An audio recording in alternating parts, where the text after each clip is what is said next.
Chapter 4. Jonathan Harker's Journal, continued. I awoke in my own bed. If it be that I had not dreamt, the Count must have carried me here. I tried to satisfy myself on the subject, but could not arrive at any unquestionable result. To be sure, there were certain small evidences, such as that my clothes were folded and laid by in a manner which was not my habit. My watch was still unwound, and I am rigorously accustomed to wind it the last thing before going to bed, and many such details. But these things are no proof, for they may have been evidences that my mind was not as usual, and, from some cause or another, I had certainly been much upset. I must watch for proof. Of one thing I am glad. If it was that the Count carried me here and undressed me, he must have been hurried in his task, for my pockets are intact. I am sure this diary would have been a mystery to him which he would not have brooked. He would have taken or destroyed it. As I look round this room, although it has been to me so full of fear, it is now a sort of sanctuary, for nothing can be more dreadful than those awful women who are waiting to suck my blood. 18 May. I have been down to look at that room again in daylight, for I must know the truth. When I got to the doorway at the top of the stairs, I found it closed. It had been so forcibly driven against the jamb that part of the woodwork was splintered. I could see that the bolt of the lock had not been shot, but the door is fastened from the inside. I fear it was no dream, and must act on this surmise. 19 May. I am surely in the toils. Last night the Count asked me in the suavest tones to write 3 letters, one saying that my work here was nearly done and that I should start for home within a few days, another that I was starting on the next morning from the time of the letter, and the third that I had left the castle and arrived at Bistritz. I would fain have rebelled, but felt that in the present state of things it would be madness to quarrel openly with the Count whilst I am so absolutely in his power, and to refuse would be to excite his suspicion and to arouse his anger. He knows that I know too much, and that I must not live lest I be dangerous to him. My only chance is to prolong my opportunities. Something may occur which will give me a chance to escape. I saw in his eyes something of that gathering wrath which was manifest when he hurled that fair woman from him. He explained to me that posts were few and uncertain, and that my writing now would ensure ease of mind to my friends, and he assured me with so much impressiveness that he would countermand the latter letters, which would be held over at Bistritz until due time, in case chance would admit of my prolonging my stay, that to oppose him would have been to create new suspicion. I therefore pretended to fall in with his views, and asked him what dates I should put on the letters. He calculated a minute, and then said, "The first should be June 12, the second June 19, and the third June 29th. I know now the span of my life. God help me." 28 May. There is a chance of escape, or at any rate of being able to send word home. A band of Sgani have come to the castle, and are encamped in the courtyard. These Sgani are gypsies.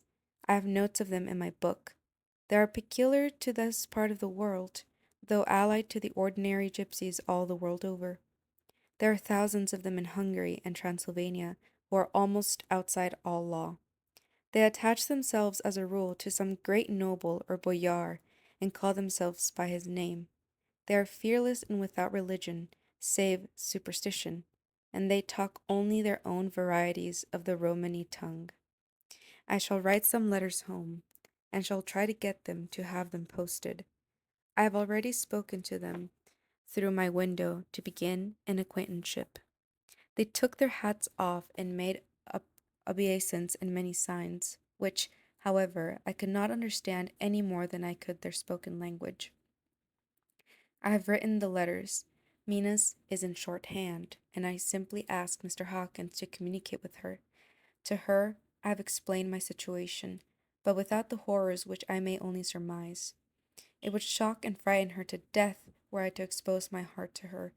Should the letters not carry, Then the Count shall not yet know my secret, or the extent of my knowledge. I have given the letters. I threw them through the bars of my window with a gold piece, and made what signs I could to have them posted. The man who took them pressed them to his heart and bowed, and then put them in his cap. I could do no more. I stole back to the study and began to read. As the Count did not come in, I have written here. The Count has come. He sat down beside me and said in the smoothest voice as he opened two letters, "The Sgani have given me these, of which, though I know not whence they come, I shall, of course, take care. See." He must have looked at it. "One is from you, and to my friend Peter Hawkins.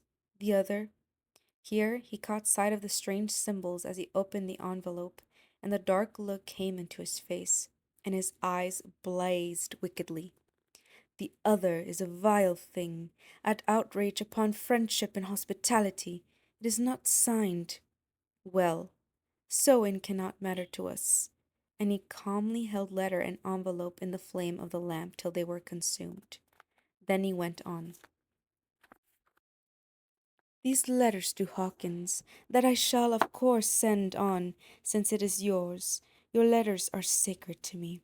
Your pardon, my friend, that unknowingly I did break the seal. Will you not cover it again?" He held out the letter to me, and with a courteous bow handed me a clean envelope. I could only redirect it and hand it to him in silence. When he went out of the room, I could hear the key turn softly. A minute later I went over and tried it, and the door was locked. When, an hour or two after, the Count came quietly into the room, his coming wakened me, for I had gone to sleep on the sofa. He was very courteous and very cheery in his manner, and seeing that I had been sleeping, he said, "So, my friend, you are tired. Go get to bed. There is the surest rest. I may not have the pleasure to talk tonight, since there are many labors to me, but you will sleep, I pray." I passed to my room and went to bed, and strange to say, slept without dreaming. Despair has its own calms. 31st May. This morning when I woke, I thought I would provide myself with some paper and envelopes from my bag and keep them in my pocket, so that I might write in case I should get an opportunity. But again, a surprise. Again, a shock. Every scrap of paper was gone, and with it all my notes, my memoranda relating to railways and travel, my letter of credit, in fact, all that might be useful to me were I once outside the castle. I sat and pondered a while, and then some thought occurred to me, and I made search of my portmanteau and in the wardrobe where I had placed my clothes. The suit in which I had travelled was gone, and also my overcoat and rug. I could find no trace of them anywhere. This looked like some new scheme of villainy.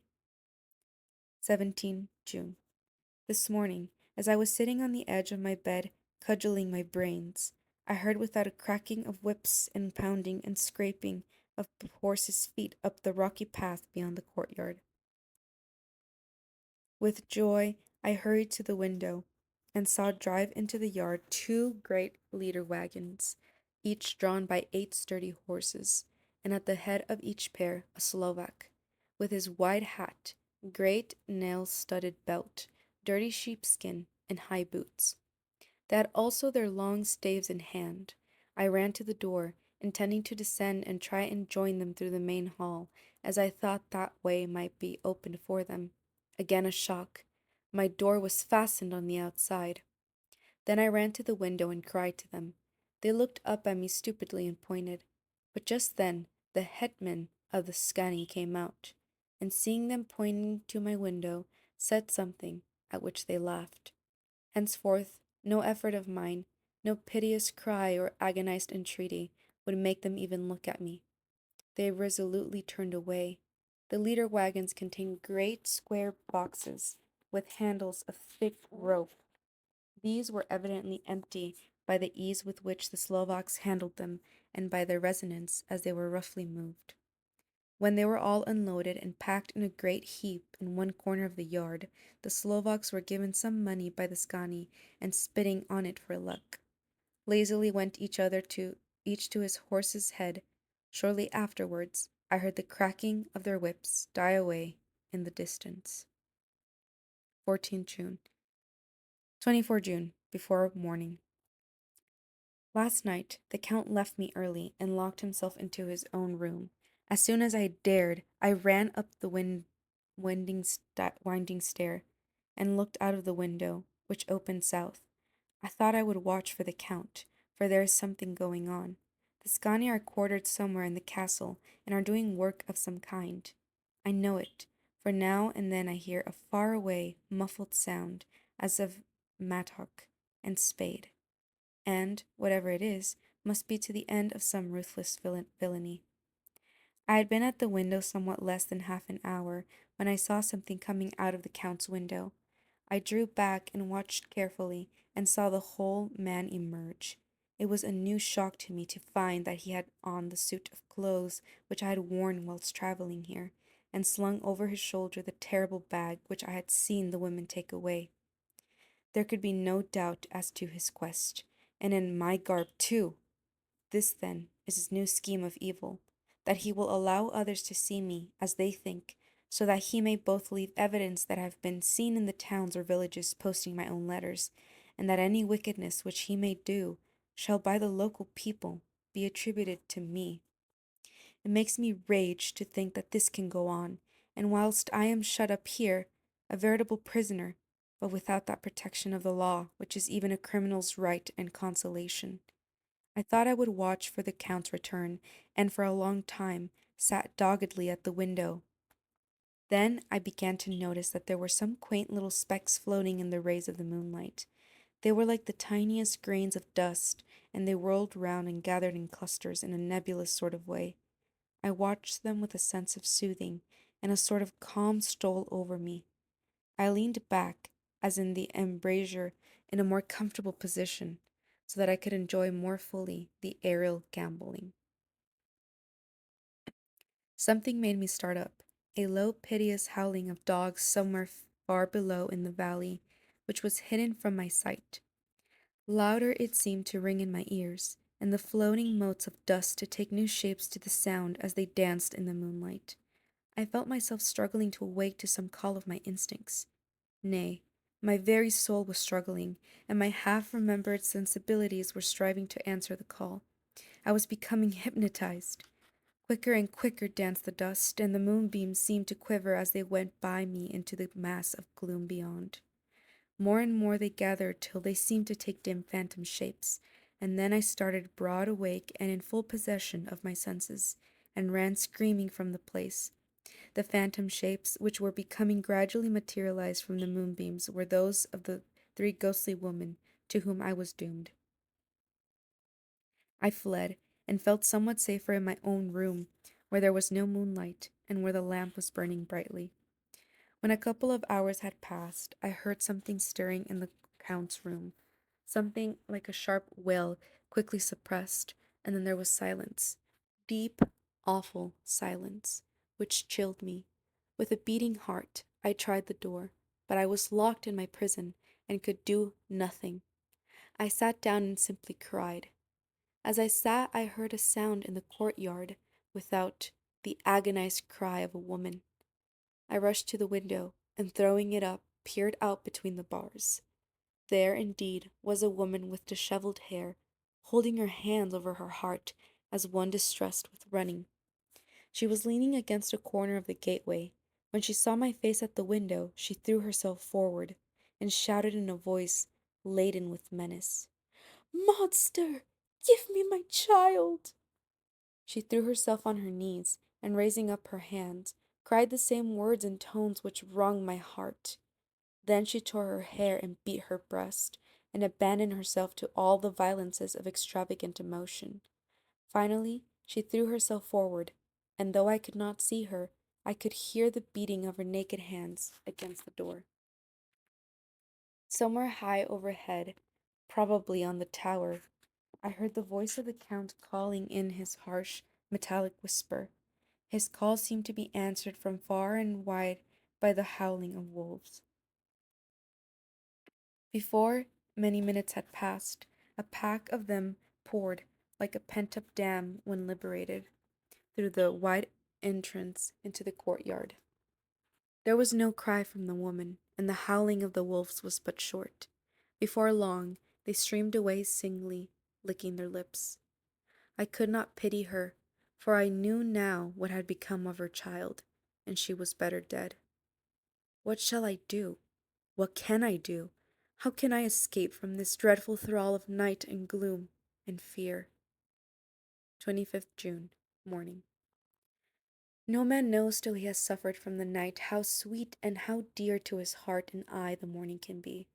When the sun grew so high this morning that it struck the top of the great gateway opposite my window, the high spot which it touched seemed to me as if the dove from the ark had lighted there. My fear fell from me as if it had been a vaporous garment which dissolved in the warmth. I must take action of some sort, whilst the courage of the day is upon me.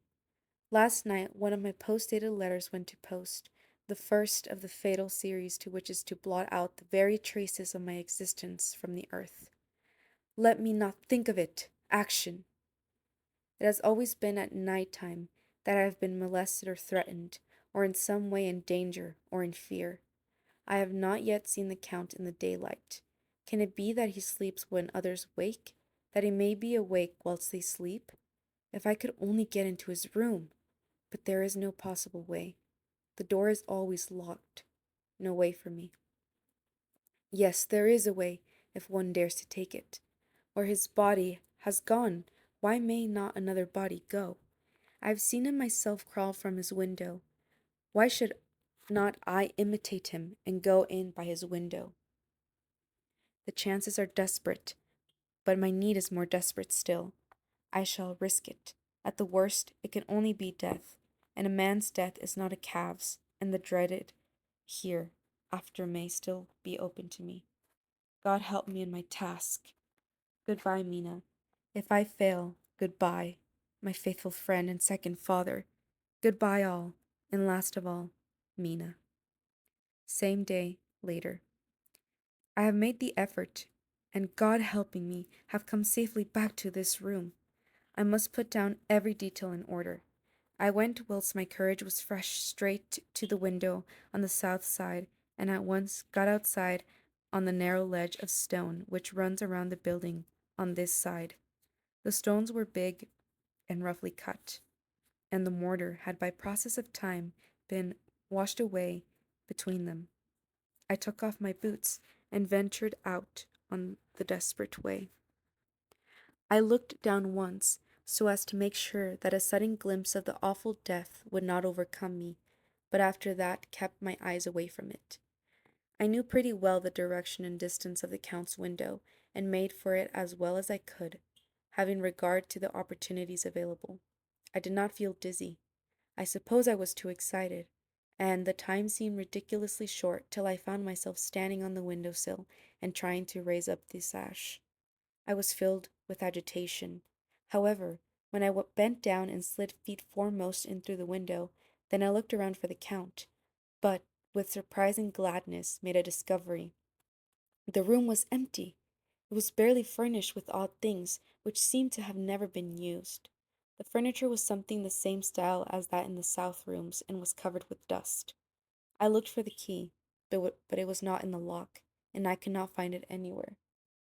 The only thing I found was a great heap of gold in one corner, gold of all kinds, Roman and British and Austrian and Hungarian and Greek and Turkish money, covered with a film of dust as though it had lain long in the ground. None of it that I noticed was less than 300 years old. There were also chains and ornaments, some jeweled, but all of them old and stained. At one corner of the room was a heavy door. I tried it, for since I could not find the key of the room or the key of the outer door, which was the main object of my search, I must make further examination, or all my efforts would be in vain. It was open and led through a stone passage to a circular stairway, which went steeply down. I descended, minded carefully where I went, for the stairs were dark, being only lit by loopholes.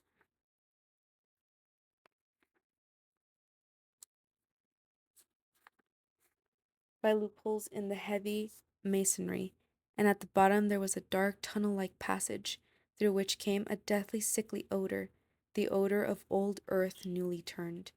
As I went through the passage, the smell grew closer and heavier. At last, I pulled open a heavy door which stood ajar, and found myself in an old ruined chapel, which had evidently been used as a graveyard. The roof was broken, and in two places were steps leading to vaults, but the ground had recently been dug over, and the earth placed in great wooden boxes, manifestly those which had been brought by the Slovaks. There was nobody about, and I made search for any further outlet, but there was none. Then I went over every inch of the ground so as not to lose a chance. I went down even into the vaults, where the dim light struggled, although to do so was a dread to my very soul. Into two of these I went, but saw nothing except fragments of old coffins and piles of dust. In the third, however, I made a discovery. There, in one of the great boxes, of which there were 50 in all, on a pile of newly dug earth, lay the Count. He was either dead or asleep, I cannot say which, for the eyes were open and stony, but without the glassiness of death, and the cheeks had the warmth of life through all their pallor, and the lips were as red as ever. But there was no sign of movement, no pulse, no breath, no beating of the heart. I bent over him and tried to find any sign of life, but in vain. He could not have lain there long, for the earthly smell would have passed away in a few hours. By the side of the box was its cover, pierced with holes here and there. I thought he might have the keys on him, but when I went to search, I saw the dead eyes, and in them, dead though they were, such a look of hate, though unconscious of me or my presence, that I fled from the place, and leaving the Count's room by the window, crawled again up the castle wall. Regaining my own chamber, I threw myself panting upon the bed and tried to think. 29 June. Today is the date of my last letter, and the Count has taken steps to prove that it was genuine, for again I saw him leave the castle by the same window and in my clothes. As he went down the wall, lizard fashion, I wished I had a gun or some lethal weapon, that I might destroy him, but I fear that no weapon wrought alone by man's hand would have any effect on him. I dare not wait to see him return, for I fear to see those weird sisters. I came back to the library and read there till I fell asleep. I was awakened by the Count, who looked at me as grimly as a man can look as he said, "Tomorrow, my friend, we must part. You return to your beautiful England, I to some work which may have such an end that we may never meet. Your letter home has been dispatched.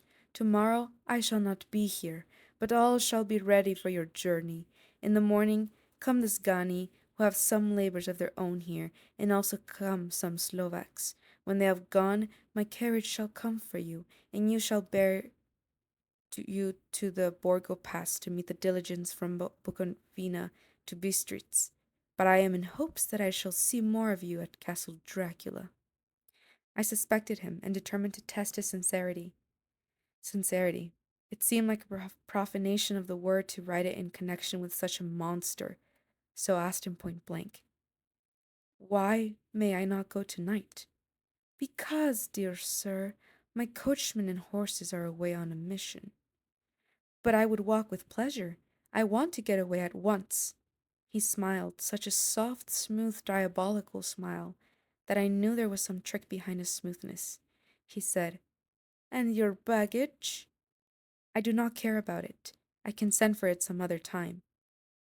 The Count stood up and said, with a sweet courtesy which made me rub my eyes, it seemed so real, "You English have a saying which is close to my heart, for its spirit is that which rules our boyars. Welcome to the coming, speed the parting guest. Come with me, my dear young friend. Not an hour shall you wait in my house against your will, though sad am I at your going, and that you so suddenly desire it. Come." With a stately gravity, he, with the lamp, preceded me down the stairs and along the hall. Suddenly he stopped. Hark! Close at hand came the howling of many wolves.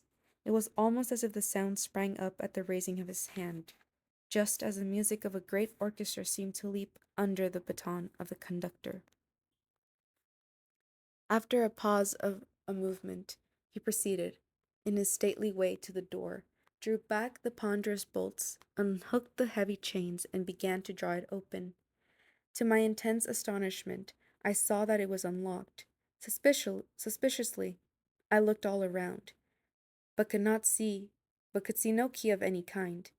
As the door began to open, the howling of the wolves without grew louder and angrier, their red jaws, with champing teeth, and their blunt-clawed feet as they leapt came in through the opening door. I knew then that to struggle at the moment against the Count was useless. With such allies as these at his command, I could do nothing. But still, the door continued slowly to open, and only the Count's body stood in the gap. Suddenly, it struck me that this might be the moment and the means of my doom. I was to be given to the wolves, and at my own instigation. There was a diabolical wickedness in the idea great enough for the Count, and as a last chance I cried out, "Shut the door! I shall wait till morning," and covered my face with my hands to hide my tears of bitter disappointment.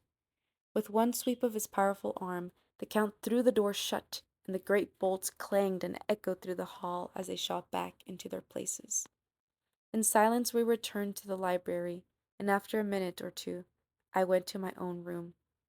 The last I saw of Count Dracula was his kissing his hand to me, with a red light of triumph in his eyes, and with a smile that Judas in hell might be proud of. When I was in my room and about to lie down, I thought I heard whispering at my door. I went to it softly and listened. Unless my ears deceived me, I heard the voice of the Count.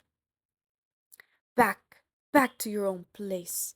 Your time is not yet come. Wait. Have patience. Tomorrow night is yours." There was a low, sweet ripple of laughter, and in a rage I threw open the door, and saw without the three terrible women licking their lips. As I appeared, they all joined in a horrible laugh and ran away. I came back to my room and threw myself on my knees. It is then so near the end? Tomorrow, tomorrow. Lord help me and those to whom I am dear. 30 June, morning. These may be the last words I ever write in this diary. I slept till just before the dawn, and when I woke, threw myself on my knees, for I determined that if death came, he should find me ready. At last, I felt that subtle change in the air, and I knew that the morning had come. Then came the welcome cockcrow, and I felt that I was safe. With a glad heart, I opened my door and ran down the hall. I had seen that the door was unlocked, and now escape was before me. With hands that trembled with eagerness, I unhooked the chains and drew back the massive bolts. But the door would not move. Despair seized me. I pulled and pulled at the door and shook it till, massive as it was, it rattled in its casement. I could see the bolt shot. It had been locked after I left the Count. Then a wild desire took me to obtain that key at any risk, and I determined then and there to scale the wall again and gain the Count's room. He might kill me, but death now seemed the happier choice of evils. Without a pause, I rushed up to the east window and scrambled down the wall, as before, into the Count's room. It was empty, but that was as I expected.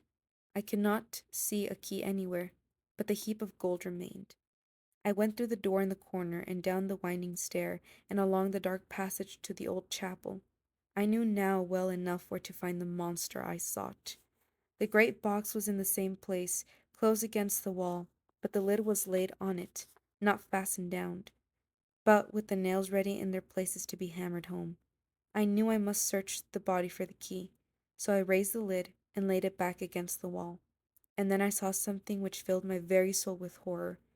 There lay the Count, but looking as if his youth had been half renewed, for the white hair and mustache were changed to dark iron gray. The cheeks were fuller, and the white skin seemed ruby red underneath. The mouth was redder than ever, for on the lips were gouts of fresh blood, which trickled from the corners of the mouth and ran over the chin and neck. Even the deep, burning eyes seemed set amongst swollen flesh, for the lids and pouches underneath were bloated. It seemed as if the whole awful creature was simply gorged with blood. He lay like a filthy leech, exhausted with his repletion. I shuddered as I bent over to touch him, and every sense in me revolted at the contact. But I had to search, or I was lost. The coming night might see my own body a banquet in a similar way to those horrid three. I felt all over the body, but no sign I could find of the key. Then I stopped and looked at the Count. There was a mocking smile on the bloated face which seemed to drive me mad. This was the being I was helping to transfer to London, where perhaps, for centuries to come, he might, amongst its teeming millions, satiate his lust for blood, and create a new and ever-widening circle of semi-demons to batten on the helpless. The very thought drove me mad. A terrible desire came upon me to rid the world of such a monster. There was no lethal weapon at hand, but I seized the shovel which the workmen had been using to fill the cases, and lifting it high struck, with the edge downward, at the hateful face. But as I did so, the head turned, and the eyes fell full upon me, with all their blaze of basilisk horror. The sight seemed to paralyze me, and the shovel turned in my hand and glanced from the face, merely making a deep gash above the forehead.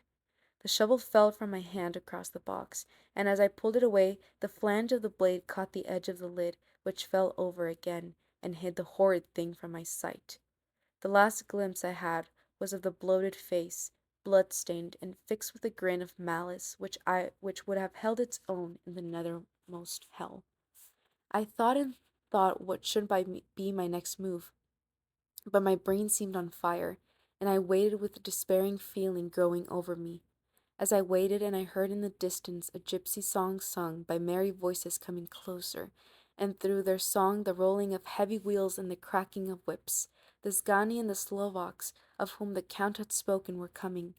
With the last look around at the box which contained the vile body, I ran from the place and gained the Count's room, determined to rush out at the moment the door should be opened.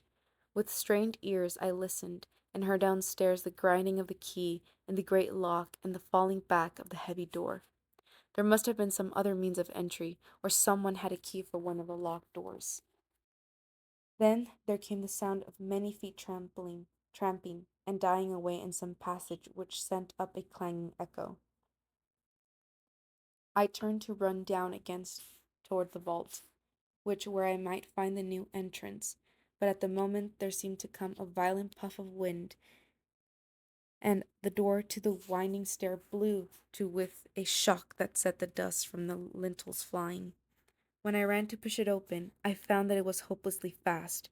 I was again a prisoner, and the net of doom was closing around me more closely. As I write, there is in the passage below a sound of many tramping feet, and the crash of weights being set down heavily, doubtless the boxes, with their freight of earth. There is a sound of hammering. It is the box being nailed down.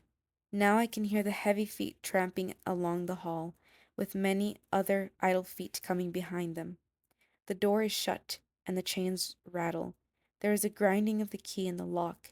I can hear the key withdrawn. Then another door opens and shuts. I hear the creaking of lock and bolt. Hark! In the courtyard and down the rocky way to the roll of the heavy wheels, the crack of whips and the chorus of the Zgani as they pass into the distance. I am alone in the castle with those awful women. Faugh! Mina is a woman, and there is naught in common. They are devils of the pit. I shall not remain alone with them. I shall try to scale the castle wall further than I have yet attempted. I shall take some of the gold with me, lest I want it later. I may find a way away from this dreadful place, and then away for home, away to the quickest and nearest train, away from this cursed spot, from this cursed land, where the devil and his children still walk with earthly feet. At least God's mercy is better than that of these monsters, and the precipice is steep and high. At its foot a man may sleep as a man. Goodbye all. Mina.